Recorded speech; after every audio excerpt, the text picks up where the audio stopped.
मेरे प्रिय भाई और बहनों, हम सभी चाहते हैं कि प्रभु ईश्वर हमें सुख दें, हमारा जीवन सुखमय हो जाए, हमारे जीवन में तरक्की आ जाए, परिवार में शांति हो, हर कार्य में सफलता हो। ये हम सबकी चाह है, लेकिन चाहना काफी नहीं है। संत पौलुस आज हमें एक वचन सुनाना चाहते हैं। गलातियों के नाम पौलुस के पत्र के अध्याय 4 वाक्य 1 में पौलुस कहते हैं, मेरे कहने का अभिप्राय यह है, जब उत्तराधिकारी अवयस्क है, वो सारी संपत्ति का स्वामी होते हुए भी दास से किसी तरह भिन्न नहीं है। और एक बार पढ़ता हूं, पौलुस कहते हैं, जब उत्तराधिकारी अवयस्क है, वो सारी संपत्ति का स्वामी होते हुए भी दास से किसी तरह भिन्न नहीं है। एक बहुत गहरी बात है। हम सभी ईश्वर की कृपाएं प्राप्त करना चाहते हैं, आशीष पाना चाहते हैं, सुख चाहते हैं, तरक्की चाहते हैं, सफलता चाहते हैं। लेकिन पौलुस एक सुंदर उदाहरण के द्वारा हमें प्रभु की वाणी सुनाते हैं। एक उदाहरण लीजिए, मान लीजिए एक धनी इंसान है और उसका एक बेटा है, एक ही बेटा है, लेकिन बालिग नहीं है, नाबालिग है, 14-15 साल का है। पौलुस कहते हैं कि वो अपनी सारी संपत्ति का अधिकारी होने के बावजूद दास से भिन्न नहीं है। कोई भी धनी बाप अपनी संपत्ति को उस बेटे के ऊपर नहीं सौंपेगा जब तक कि वो बालिग ना बने, वयस्क ना बने, उसके लिए तैयार ना हो। वो बेटा तब तक उसको प्राप्त नहीं कर सकता है जब तक वो वयस्क ना बने। हमारे लिए भी यही बात है। पवित्र वचन में बताता है कि ईश्वर धनी है, करुणा के धनी, आशीष का धनी, वैभव का धनी, प्रेम का धनी, ज्ञान का धनी। लेकिन उस धनी ईश्वर से इन सारे धन को प्राप्त करने के लिए हमें वयस्क होना जरूरी है, प्रौढ़ होना जरूरी है, बालिग होना जरूरी है। मैं देखता हूं कि हालांकि हम लोग प्रार्थना करने वाले हैं, हम लोगों के व्यवहारों को देखकर ऐसा लगता है जैसा कि हम नाबालिग हैं। कैसे छोटी छोटी बातों के लिए हम लोग लड़ बैठते हैं, झगड़ते हैं, रूठते हैं। कितना हमारे अंदर ईर्ष्या है, जलन है, झगड़ा है। इन सारी परिस्थिति में हम ईश्वर की कृपा को प्राप्त नहीं कर सकते हैं। हमें बढ़ने की जरूरत है, वयस्क होने की जरूरत है, विश्वास में वयस्क होने की जरूरत है, ईश्वरीय ज्ञान और प्रज्ञा में वयस्क होने की जरूरत है, हमें प्रेम में वयस्क होने की जरूरत है। तभी हम ईश्वर की कृपाओं को प्राप्त कर सकते हैं। यूहन्ना के सुसमाचार के अध्याय 21 उसके वाक्य 18 में प्रभु यीशु पेतरुस को संबोधित करते हुए कहते हैं, जब तुम जवान थे अपना कपड़ा स्वयं पहनते थे और जहां जहां तुम जाना चाहते थे वहां चलते फिरते थे। लेकिन जब तुम बूढ़े हो जाओगे, दूसरा कोई तुम्हें कपड़ा पहनाएगा और वहां ले चलेगा जहां तुम जाना नहीं चाहते थे। बहुत सुंदर बात है।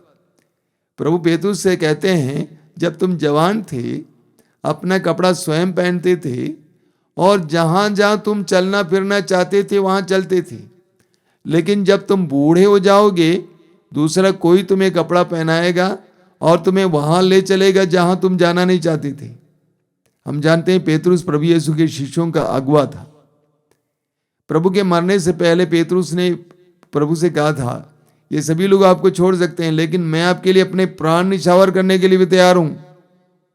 लेकिन हम जानते हैं जब ऐन मौका आया, यीशु पकड़े गए, पेतरुस कहीं नजदीक नहीं था। वो भी अन्य शिष्यों की तरह भाग गया। वो कलवारी पहाड़ तक जाना नहीं चाहता था, यीशु के संग चलना नहीं चाहता था। जब उसे पूछा गया, क्या तुम उसके शिष्य नहीं हो, पेतरुस ने क्या कहा, मैं उस शपथ खाकर कहता मैं उसको नहीं जानता हूं। तो पेतरुस कलवारी पहाड़ तक जाना नहीं चाहता था। प्रभु ने कहा कि जब तुम बूढ़े हो जाओगे, तुम जहां नहीं जाना चाहते थे वहां तुम्हें ले जाया जाएगा। ये जवान और बूढ़े का मतलब क्या है? हम जानते हैं पेतरुस बूढ़ा होकर तो नहीं मरा। जवान और बूढ़े का मतलब क्या है? जवान का मतलब जब बालिग नहीं है, वयस्क नहीं है, प्रौढ़ नहीं है। जब हम आध्यात्मिकता में प्रौढ़ नहीं है, वयस्क नहीं है, मनमानी जीवन जीते हैं, जहां जाना चाहते वहां जाते हैं, जो बोलना चाहते हैं वो बोलते हैं, जो करना चाहते हैं वो करते हैं। लेकिन जब हम आध्यात्मिक रूप से प्रौढ़ हो जाते हैं, बड़े हो जाते हैं, तब हम ईश्वर की इच्छा के अनुसार चलना सीखेंगे। वास्तव में ऐसा ही हुआ। पेतरुस जिस कलवारी तक जाना नहीं चाहता था, बाद में आध्यात्मिक रूप से बढ़ने के बाद यीशु की तरह मरने के लिए तैयार हो गया। हम सभी को इसलिए बढ़ने की आवश्यकता है, ईश्वर की कृपा प्राप्त करने के लिए। सबसे पहले ज्ञान में और प्रज्ञा में बढ़ने की आवश्यकता है। ज्ञान में और प्रज्ञा में बढ़ने की आवश्यकता अभी मुझे याद है, जब मैं कक्षा 9 में पढ़ रहा था, एक आध्यात्मिक साधना कर रहा था। जो भाई साधना देने के लिए आए थे, उन्होंने हम में से हर एक किशोर से मिलने का प्रयास किया। मैं उनके सामने बैठा हुआ था। उन्होंने मुझे देखकर कहा कि देखो बेटे, तुम बुद्धिमान हो, लेकिन तुम्हारे अंदर प्रज्ञा की कमी है, इसीलिए तुम प्रज्ञा के लिए प्रार्थना करो। उस समय से मैं प्रभु से प्रज्ञा के लिए प्रार्थना करना शुरू किया। प्रभु मुझे विवेक दीजिए, मुझे प्रज्ञा दीजिए। राजा सुलेमान के बारे में राजाओं के ग्रंथ के पहले ग्रंथ के अध्याय 3 में आप पढ़ेंगे, राजा सुलेमान ने ईश्वर से कहा कि मुझे विवेक दीजिए, मुझे समझ दीजिए। याकूब का पत्र अध्याय 1 वाक्य 5 में याकूब कहते हैं, अगर आप में से किसी में प्रज्ञा का अभाव हो तो वो प्रार्थना करें और उसे प्रज्ञा मिलेगी। हमें प्रज्ञा के लिए प्रार्थना करने की आवश्यकता है कि प्रभु मुझे प्रज्ञा में बढ़ा दे, विवेक में बढ़ा दे। प्रज्ञा के ग्रंथ के अध्याय 7 वाक्य 7 में आप पढ़ेंगे, मैंने प्रार्थना की और मुझे प्रज्ञा मिली, मैंने विनती की और मुझ पर विवेक प्रज्ञा का आत्मा उतरा। इसलिए हमें प्रज्ञा में बढ़ने की आवश्यकता। उसी तरह हमें विश्वास में बढ़ने की आवश्यकता है। लूकस के समाचार के अध्याय 17 उसके वाक्य 5 में आप पढ़ेंगे, शिष्यों ने, प्रेरितों ने प्रभु से कहा, प्रभु हमारे विश्वास को बढ़ाइए, हमारे विश्वास को बढ़ाइए। बचपन में हमारे माता पिता ने या अन्य लोगों के द्वारा हमारे अंदर विश्वास रोपा गया, हम बढ़ते गए, हमारा शरीर बढ़ता गया, विचार, मन, बुद्धि सब कुछ बढ़ती गई। सवाल यह है, क्या हमारा विश्वास बढ़ा है? हमारे शरीर के अनुसार, बुद्धि के अनुसार क्या हमारा विश्वास बढ़ा है? मार्कुस के समाचार के अध्याय 9 वाक्य 24 में हम पढ़ेंगे उस आदमी के बारे में जिसने अपने पुत्र को यीशु के शिष्यों के पास ले आया, क्योंकि उसके अंदर दुष्ट आत्मा थी। शिष्य कुछ नहीं कर पाए तो यीशु के पास ले आए और यीशु से कहा कि हो सके तो कुछ कीजिए। प्रभु ने कहा हो सके तो, विश्वास करने वालों के लिए सब कुछ संभव है। तो उस पिता ने पुकार कर क्या कहा, मैं विश्वास करता हूं, मेरे विश्वास की कमी को पूरा कीजिए। हमारे विश्वास को बढ़ाने की आवश्यकता है। इस आश्रम में आने के बाद मेरा विश्वास बढ़ता गया और जितना मेरा विश्वास बढ़ता गया उतना उस विश्वास का मैंने चमत्कार पूर्ण प्रमाण बाहर देखना शुरू किया। तो हमारा विश्वास जैसे जैसे बढ़ेगा वैसे वैसे हमारे जीवन में प्रभु के चमत्कार भी देखने को मिलेंगे। हमें बेईमानी से बाहर आने की जरूरत है, हमें ईमानदारी में बढ़ने की आवश्यकता है। लूकस के समाचार के अध्याय 16 उसके वाक्य 11 में प्रभु यीशु कहते हैं, यदि तुम इस संसार के धन में ईमानदार नहीं होगे तो सच्चा धन तुम्हें कौन सौंपेगा? अगर तुम इस संसार के धन में ईमानदार नहीं होगे तो तुम्हें सच्चा धन कौन सौंपेगा? हमें ईमानदारी में बढ़ने की आवश्यकता है। तो हमें ज्ञान में, प्रज्ञा में, विश्वास में, ईमानदारी में बढ़ने की आवश्यकता है। इब्रानियों के पत्र के अध्याय 11 में हमें मूसा के बारे में पढ़ने को मिलता है। आपने मूसा के बारे में सुना है। मूसा इस्राएली था, यहूदी था, और मिस्र देश में मूसा को मिस्र के राजा फिरौन की बेटी ने पाला था, क्योंकि वो देखने में बहुत सुंदर था। राजमहल में वो पल रहा था। हालांकि रानी को मालूम था कि यहूदी है, मूसा को भी मालूम था, लेकिन वहां पर पल रहा था। अब देखिए वचन में क्या लिखा हुआ है। विश्वास के कारण सयाना हो जाने पर मूसा ने फिरौन की पुत्री का बेटा कहलाना अस्वीकार किया। उन्होंने पाप का अल्पस्थायी सुख भोगने की अपेक्षा ईश्वर की प्रजा के साथ अत्याचार सहना अधिक उचित समझा। मैं आपको समझाता हूं। मूसा हालांकि यहूदी था और यहूदी लोग मिस्र देश में सताए जा रहे थे। मूसा मिस्र के फराउन के घर में, राजमहल में पल रहा था, बड़ा हो रहा था। बड़ा होने के बाद, सियाना होने के बाद मूसा ने राजमहल छोड़ दिया। राजमहल के सुख भोगने से बेहतर उसने सोचा कि मैं एक सच्चे यहूदी के रूप में राजा का अत्याचार सहूंगा। जब मूसा सयाना हुआ, हमें भी सयाना होने की जरूरत है, हमें भी बढ़ने की जरूरत है। हमें संत फ्रांसिस असीसी के बारे में पढ़ने को मिलता है। असीसी के संत फ्रांसिस के बारे में, एक बहुत बड़े वस्त्र व्यापारी का बेटा था, धनी था, युवावस्था में उद्दंड था, दबंग था, अपनी सुंदरता पर, अपनी युवावस्था पर, अपने धन पर घमंड करता था। लेकिन जब उसे यीशु का साक्षात्कार मिला, यीशु से मिला, प्रभु ने पूछा तुम किसकी सेवा करना चाहते हो? मालिक की सेवा करना चाहते हो या नौकर की सेवा करना चाहते हो? उसने कहा मैं तो मालिक की सेवा करना चाहता हूं। प्रभु ने कहा जिस संसार की तू सेवा कर रहा है वो तो नौकर है। उसका जीवन बदल गया। फ्रांसिस सयाना हो गया, आध्यात्मिक रूप से प्राउड हो गया, बालिक हुआ।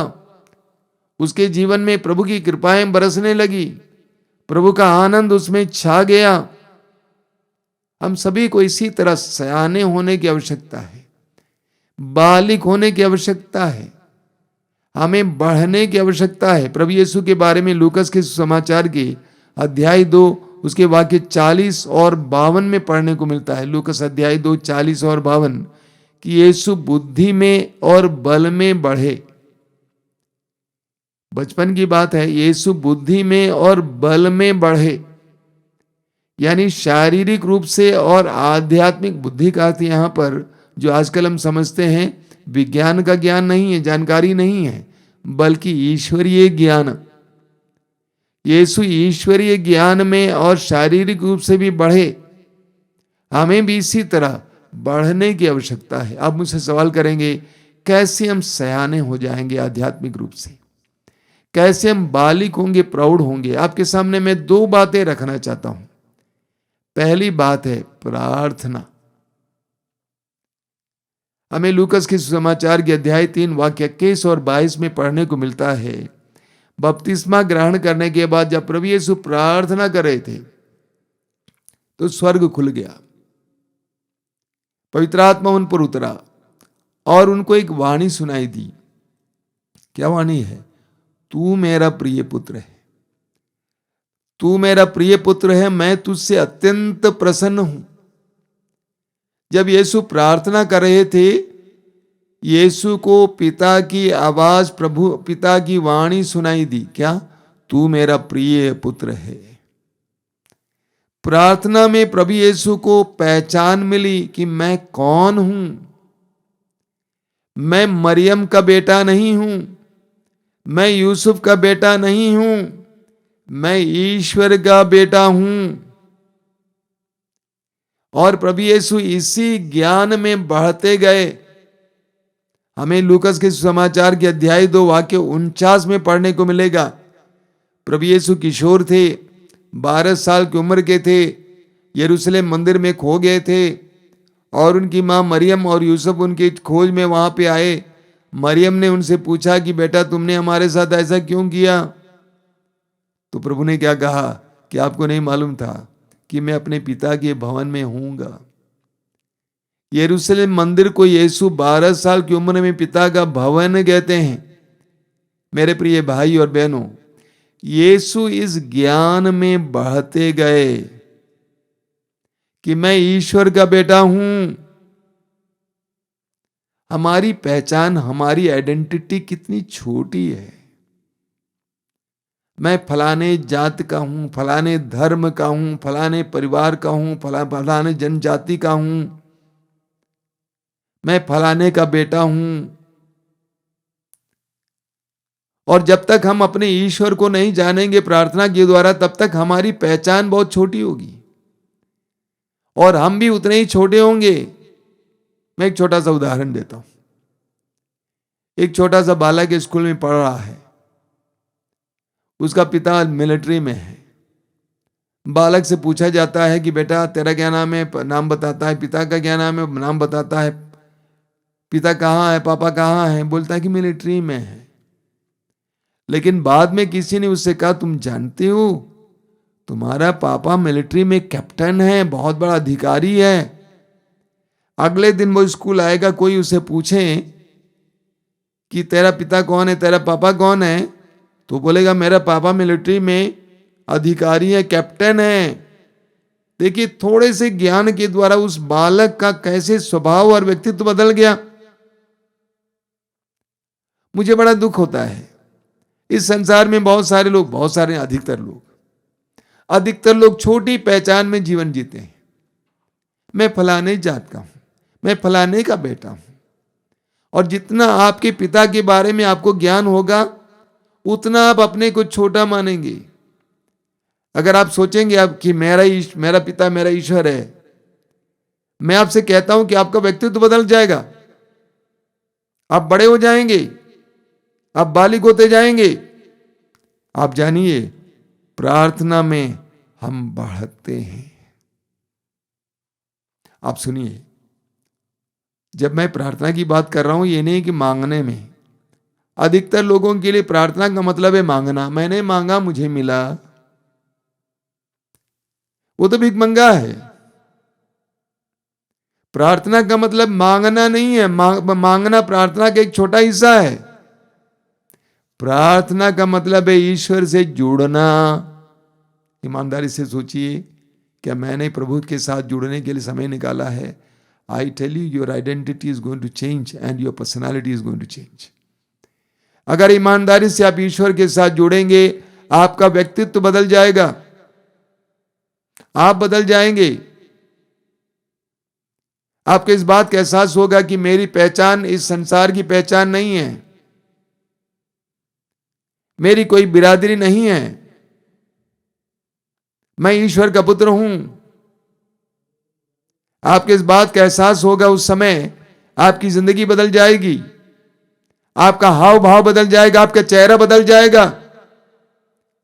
आपके अंदर कितनी शारीरिक या अन्य प्रकार की कमजोरी क्यों ना हो, आपके पास पैसा नहीं होगा, धन संपत्ति नहीं होगी, तब भी आपके चेहरे पर एक दूसरा रौनक, एक दूसरी चमक आ जाएगी कि मैं ईश्वर का पुत्र हूं। यीशु इस एहसास में बढ़े। प्रार्थना करने से हम बढ़ते हैं। कुछ दिन पहले एक बहन मेरे कमरे में आई, साधारण सी लग रही थी।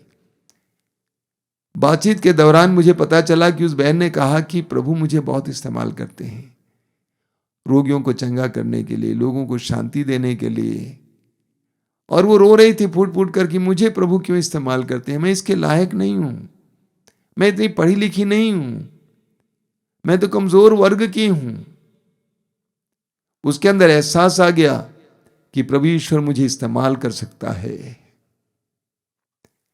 हमारे बनारस में बहुत सारे कृष्ण भक्त बहनें हैं, अनपढ़ हैं, कभी स्कूल गई ही नहीं है, निरक्षर है, लेकिन मैं देखता हूं कि उनके अंदर क्या ताकत आ गई है, क्या चमक आ गई है, क्या अधिकार आ गया है। ये कहां से आया? विद्वता से, डिग्री से, प्रोफेशन से, पद से, प्रार्थना के द्वारा। मैं आपसे कहना चाहता हूं, प्रार्थना करना शुरू कीजिए। प्रार्थना का मतलब मांगना नहीं है, प्रभु के साथ जोड़ना। प्रभु यीशु ने कहा यूहन्ना अध्याय 15 वाक्य 5 में, मैं दाखलता हूं तुम डालियां हूं, जो मुझ में रहता मैं जिसमें रहता हूं वही बहुत फलता है। प्रभु के साथ जुड़ना सीखिए, उसकी आराधना करना सीखिए, उसकी स्तुति करना सीखिए, उससे बात करना सीखिए, अपने दुख और दर्द को प्रभु को देना सीखिए। ऐसा समय निकालिए, आप देखेंगे इस प्रार्थना के द्वारा आपका व्यक्तित्व बदलेगा, आप बढ़ेंगे, वरना आप छोटे ही रह जाएंगे। तो प्रार्थना के द्वारा हमारा व्यक्तित्व बढ़ता है, हम बड़े हो जाते हैं, हम सयाने हो जाते हैं। तो पहली बात है प्रार्थना। दूसरी बात है प्रभु के पवित्र वचन को सुनना या पढ़ना। प्रभु के पवित्र वचन को सुनना या पढ़ना, रोमी अध्याय 10 वाक्य 17 बार बार सुनते हैं। पौलुस कहते हैं सुनने से विश्वास उत्पन्न होता है, और जो सुनाया जाता है वो मसीह का वचन है। मसीह का वचन सुनने से हमारे अंदर विश्वास उत्पन्न होता है। मत्ती के सुसमाचार के अध्याय 8 को पढ़िएगा, बहुत सुंदर प्रसंग है। यीशु पहाड़ पर वचन सुना रहे थे। सुनाने के बाद जब पहाड़ से नीचे उतर आ रहे थे तो एक कोढ़ी उसके सामने आया। यीशु के साथ बहुत बड़ा जनसमूह था। वो कोढ़ी यीशु के सामने आए, साष्टांग प्रणाम किया और उसने कहा आप चाहें तो मुझे शुद्ध कर सकते हैं। उस जमाने में कोढ़ियों को समाज में आने का कोई अधिकार नहीं था। यीशु के वचनों को दूर से वो सुन रहा था। यीशु के वचनों को सुनने से उसके अंदर विश्वास उत्पन्न हुआ, इस कदर विश्वास कि उसने कहा कि आप चाहें तो मुझे शुद्ध कर सकते हैं, यू कैन हील मी, आप मुझे चंगा कर सकते हैं। क्या भरोसा है, क्या विश्वास है, क्या ताकत है। तो सुनने से विश्वास उत्पन्न होता है। देखिए पवित्र ग्रंथ बाइबल में ईश्वर के बारे में लिखा गया है, लेकिन पवित्र ग्रंथ बाइबल में आपके बारे में भी लिखा गया है। पवित्र ग्रंथ बाइबल पढ़ने से आपको इस बात का एहसास होगा कि आप कौन हैं। गलातिया अध्याय 4 वाक्य 6 में पौलुस कहते हैं कि आप पुत्र ही हैं, पुत्री ही हैं। यूहन्ना अध्याय 1 वाक्य 12 में वचन कहता है जितनों ने उसे अपनाए, जो उनके नाम में विश्वास करते हैं, उन सबको उसने ईश्वर की संतति होने का सौभाग्य दिया है। तो इसीलिए पवित्र वचन के द्वारा हमें इस बात का एहसास होता है कि हम कौन हैं। पवित्र वचन ये भी बताता है कि तुम कौन हो। पवित्र वचन ये बताता है कि आपका मूल्य क्या है। इस्यास अध्याय 43 वाक्य 4 प्रभु कहते तुम मेरी दृष्टि में मूल्यवान हो, महत्व रखते हो, मैं तुम्हें प्यार करता हूं। पवित्र ग्रंथ बाइबल के द्वारा, वचन के द्वारा हमें हमारे मूल्य का एहसास मिलता है। पवित्र वचन पढ़ने से हमें अपने बारे में बहुत ज्ञान मिलता है। पवित्र ग्रंथ बाइबल हमें हमारे भविष्य के बारे में बताती है। यिर्मयाह अध्याय 29 वाक्य 11 और 14 तक पढ़िएगा मौका मिले तो। 11 में प्रभु कहते तुम्हारे लिए निर्धारित योजनाएं मैं जानता हूं, तुम्हारे हित की योजनाएं अहित की नहीं, तुम्हारे लिए आशामय भविष्य की योजनाएं। जब आप पवित्र वचन को पढ़ेंगे आपको लगेगा कि ये मेरी कहानी है, ये मेरे बारे में बताया जा रहा है। इसलिए हमें पवित्र ग्रंथ बाइबल पढ़ने की जरूरत है। स्तोत्र 119 में बहुत सुंदर वचन है। स्तोत्र 119 वाक्य 99 में क्या लिखा हुआ है, बहुत सुंदर है। स्तोत्रकार लिखता है मैं तेरी शिक्षा का मनन किया करता हूं, इसलिए मैं अपने शिक्षकों से अधिक बुद्धिमान हूं। सुनिए वचन क्या कहता है, स्तोत्रकार क्या कहता है, मैं तेरी शिक्षा का मनन किया करता हूं, इसलिए मैं अपने शिक्षकों से अधिक बुद्धिमान हूं। प्रभु के पवित्र वचनों को सुनने से, पढ़ने से, मनन करने से आप बुद्धिमान माने जाएंगे। यू विल ग्रो, आपके अंदर प्रज्ञा बढ़ेगी, आपकी धारणाएं बदलेंगी। मैं देखता हूं कि आजकल बहुत सारे नए नए विश्वासी हैं और पवित्र वचन पढ़ते पढ़ते वे कितने गहरे होते जा रहे हैं। उनके अंदर कितनी प्रज्ञा आ जाती है, कितना ज्ञान है, उनके मुंह से निकलने वाले शब्द कितने ज्ञानपूर्ण हैं। तो पवित्र ग्रंथ पढ़ने से, सुनने से हम बढ़ने लगते हैं, हम सयाने होने लगते हैं। मुझे पवित्र ग्रंथ के, बाइबल के चमत्कारों को आश्रम में देखने को मिलता है। सैकड़ों की संख्या में लोग वचन सुनते सुनते बहुत गहरे होते जा रहे हैं, विश्वास में, जीवन में गहरे होते जा रहे हैं। और इस ऑनलाइन कार्यक्रम के द्वारा मैं देखता हूं कितने हजारों लोगों के जीवन में बदलाव आया है। कई वर्ष पहले टीवी जी जागरण में कार्यक्रम देता था, हजारों लोगों के जीवन में परिवर्तन आया है। वचन सुनने से हमें अपने बारे में ज्ञान होता है, अपनी पहचान के बारे में, अपनी कमियों के बारे में, अपनी खूबियों के बारे में, अपनी हालात के बारे में हमें एहसास होता है और हमारे जीवन में परिवर्तन आ जाता है। हम लोग बढ़ने लगते हैं। हमें नहम्याह के ग्रंथ के अध्याय 8 में पढ़ने को मिलता है। नहम्याह का ग्रंथ अध्याय 8। यहूदी लोग और उनके राजा के आज्ञा भंग के कारण उनमें से अधिकतर लोग, बहुत से लोग परदेश ले जाए गए, गुलाम की तरह बाबुल में रह रहे थे और वे वापस आ गए। वापस आकर इस्राएल में, यरूशलेम में ये प्रभु के मंदिर को पुनः खड़ा कर दिए। हम पढ़ते हैं अध्याय 8 में, पुरोहित एजरा वचन सुनाने के लिए खड़े हुए। लोग वचन सुनने के लिए बैठे थे। जब प्रभु के वचन को सुना रहे थे एजरा और समझा रहे थे, वचन में लिखा हुआ है लोग रोने लगे। लोग रोने लगे। क्या मतलब इसका? लोगों को इस बात का एहसास हुआ कि हमारा ईश्वर कितना सत्य प्रतिज्ञ ईश्वर है, लेकिन हमने कैसे ईश्वर की आज्ञाओं का उल्लंघन किया। वे अपने को पहचानना शुरू किए, वे विश्वास में बढ़ना शुरू किए, वे बालिग होना शुरू किए। प्रेरित चरित्र के अध्याय 2 उसके वाक्य 38 और 29 में पढ़ेंगे। प्रेरित चरित्र अध्याय 2 वाक्य 38 और 29। पेंतकोस्त के दिन शिष्यों पर पवित्र आत्मा उतरा। पवित्र आत्मा के सामर्थ्य से वे भर गए और वे ईश्वर की स्तुति करने लगे। देखने और सुनने वालों ने सोचा कि ये लोग मदिरा पी रखे हैं।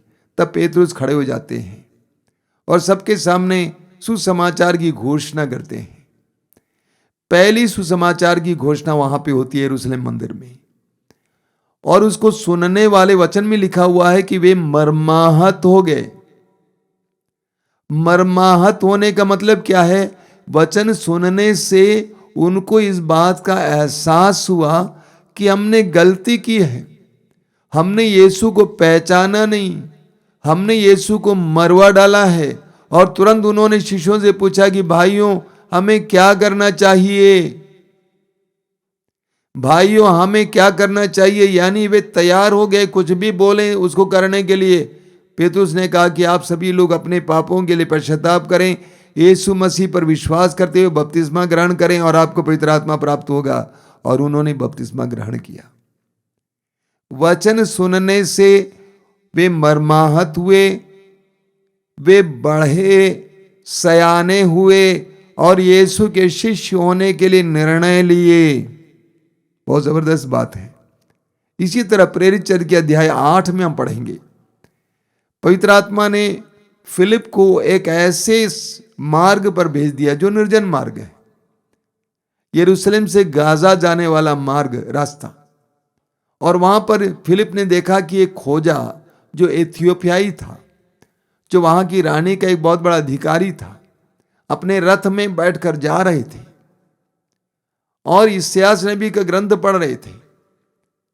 पवित्र आत्मा ने फिलिप को प्रेरित किया कि उसका पीछा करो, और फिलिप पीछा करता गया। फिलिप ने आवाज देकर पूछा कि आप जो पढ़ रहे हैं क्या आप समझ रहे हैं? तो खोजा ने कहा कि हम समझ नहीं पा रहे हैं। तो तुरंत फिलिप रथ पे चढ़ जाता है और वहां पर बैठकर मार्ग में यशायाह नबी के ग्रंथ के उस अंश को समझा देता है जहां यीशु मसीह के बारे में लिखा हुआ था। वचन समझाने के बाद, वचन सुनने के बाद, वचन समझने के बाद खोजा सयाना हो गया, वो विश्वास में पक्का हो गया। और मार्ग में एक तालाब था। खोजा ने कहा, अब क्या देरी है, मुझे बपतिस्मा दीजिए, मैं यीशु मसीह को ग्रहण करता हूं, यीशु मसीह मेरा मुक्तिदाता है, मुझे बपतिस्मा दीजिए। वचन सुनने से हम सयाने हो जाते हैं, वचन पढ़ने से हम बढ़ने लगते हैं। प्रेरित चरित्र के अध्याय 16 में हम पढ़ते हैं, उसके वाक्य 14 और 15 में पौलुस और सीलस फिलिपी में सुसमाचार की घोषणा कर रहे थे। और वहां पर एक नारी के बारे में बताया गया है जिसका नाम है लुदिया। बहुत धनी थी, वस्त्र व्यापारी थी। प्रभु ने उसके मन को सुसमाचार को सुनने और समझने के लिए खोल दिया। और सुसमाचार सुनने के बाद उसने यीशु को अपनाया, यीशु पर विश्वास किया, यीशु के नाम पर बपतिस्मा ग्रहण किया अपने परिवार के साथ। देखिए, जब पवित्र वचन को सुनती गई उस समय उसके अंदर कुछ हो रहा था। वचन को सुनते सुनते सुनते सुनते वो प्रौढ़ होती जा रही थी, विश्वास में पक्की होती जा रही थी कि उसने यीशु को ग्रहण किया, यीशु को अपनाया, यीशु को अपने मालिक और प्रभु के रूप में ग्रहण किया। ठीक इसी तरह प्रेरित चरित्र के अध्याय 10 में पढ़ते हैं, वाक्य 40 और इत्यादि शुरुआत से हम पढ़ेंगे। कैसरिया में कॉर्नेलियुस नामक एक शतपति था। वह यहूदी नहीं था, गैर यहूदी था, लेकिन बहुत अच्छा विश्वासी था, आध्यात्मिक व्यक्ति था, प्रार्थना किया करता था, भिक्षा दान दिया करता था। उसको एक बार स्वर्गदूत दिखाई दिया और स्वर्गदूत ने उससे कहा कि आपकी प्रार्थनाएं सुनी गई हैं, आपके भिक्षा दान देखे गए हैं, आप ऐसा करें, कुछ दासों को योप्पे भेज दें जहां पर सीमोन पेतरुस है, और उसको बुलवाएं अपने पास। उसने स्वर्गदूत के आदेश का पालन किया। पेतरुस कॉर्नेलियुस के घर पे आया। हालांकि कॉर्नेलियुस गैर यहूदी था, घर पे आया। पेतरुस सुसमाचार सुनाने लगा। सुसमाचार सुनते सुनते सुनने वाले कॉर्नेलियुस, उसके परिवार के सदस्य और अन्य लोग पवित्र आत्मा से भर गए। और सुसमाचार सुनते सुनते वे विश्वास में दृढ़ होते गए। और कॉर्नेलियुस ने पेतरुस से बपतिस्मा ग्रहण किया यीशु मसीह के नाम पर। वचन सुनने से हम आध्यात्मिक रूप से पक्के हो जाते हैं, हमारा विश्वास बढ़ता है, हमारा ज्ञान बढ़ता है, हमारा व्यक्तित्व बढ़ता है, हमारा समर्पण बढ़ता है। हमें इसी तरह बहुत सारे उदाहरण मिलते हैं पवित्र ग्रंथ में, विशेष करके नए विधान में। पवित्र वचन सुनने से कैसे लोगों का व्यक्तित्व बदल जाता है। मेरे प्रिय भाई और बहनों, भक्ति होना ही काफी नहीं है। बहुत सारे भक्तों को मैं देखता हूं, भक्ति करते हैं, नोवेना करते हैं, मोमबत्ती चढ़ाते हैं, अगरबत्ती चढ़ाते हैं, पैसा चढ़ाते हैं। ये सब काफी नहीं है। मैं लोगों से कहता हूं कि बिना ज्ञान की भक्ति अंधविश्वास हो जाएगा। इसीलिए आपको पवित्र वचन सुनना जरूरी है। मैं अपने लोगों से कहा करता हूं बनारस में, क्या पवित्र वचन को सुनने के लिए, पढ़ने के लिए समय निकालिए, वरना आपकी भक्ति एक दिन मिट जाएगी। आपकी भक्ति में कोई दम नहीं होगा, बिना नींव की भक्ति होगी। इसीलिए पवित्र वचन सुनना जरूरी है। जैसे हम पवित्र वचन सुनेंगे, पढ़ेंगे, हमारे अंदर एक विकास देखने को मिलेगा, हम सयाने होते जाएंगे। मेरे प्रिय भाई और बहनों, पौलुस कहते हैं कि अगर हम चाहते हैं कि ईश्वर के उन सारे दानों के अधिकारी बने, तो हमें बालिग बनना जरूरी है। अपनी ओर से हमें अपने आप को तैयार करना है। प्रार्थना के द्वारा, वचन सुनने के जरिए हमें कृपाओं के योग्य बनना जरूरी है। मैं बहुत सारे भाई बहनों को देखा हूं, विश्वासी हैं, मसीही हैं, प्रार्थना करते मांगते मिल जाता है, लेकिन जितना उनको प्राप्त होना चाहिए था, जितना उनको बढ़ना चाहिए था, उतना नहीं बढ़ते हैं, क्योंकि वे प्रार्थना और वचन में कमजोर हैं।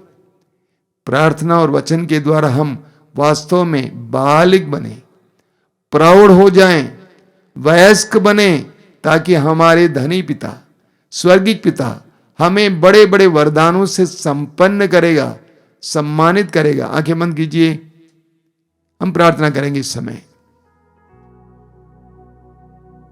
हे दयालु पिता, हम तुझे धन्यवाद देते हैं प्रभु यीशु के लिए। यीशु के द्वारा और सुसमाचार के द्वारा हमारे पास आध्यात्मिक ज्ञान पहुंचाने के लिए धन्यवाद देते हैं।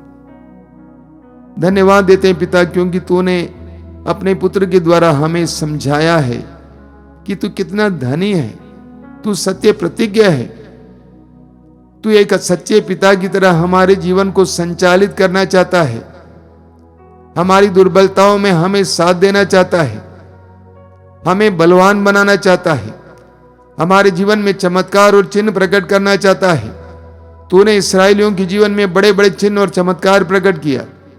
तूने उनके लिए समुद्र को 2 भागों में विभाजित किया, आसमान से मन्ना बरसाया, चट्टान से पानी दिया। हे दयालु पिता, तेरे उन सारे अनुग्रहों के लिए हमें योग्य बना।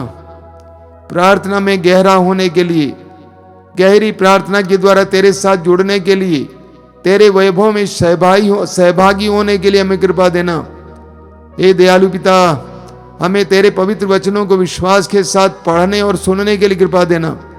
तेरे वचनों में छिपे हुए उन सारे रहस्यों को समझने और तुझ पर भरोसा रखने, तेरे वचनों पर विश्वास करने की कृपा देना। प्रभु यीशु, मैं तुझे धन्यवाद देता हूं इन पलों के लिए। पवित्र आत्मा को भेजकर मेरे भाई बहनों को जो इस समय पवित्र वचनों को सुन रहे हैं, आशीर्वाद देना। एक एक भाई बहन को आशीर्वाद देना। प्रभु, तूने कहा है बुरे होने पर भी तुम अपने बच्चों को सहज ही अच्छी चीजें देते हो, तो तुम्हारे स्वर्गीय पिता तुम्हें अच्छी चीजें क्यों नहीं देगा। हे प्रेमी प्रभु, पिता के उन सारे वैभवों में सहभागी होने के लिए मेरे भाई बहनों को कृपा देना, प्रार्थना का वरदान देना, वचन सुनने और पढ़ने का वरदान देना, चमत्कार और चिन्ह प्रकट करना। यीशु धन्यवाद, यीशु धन्यवाद।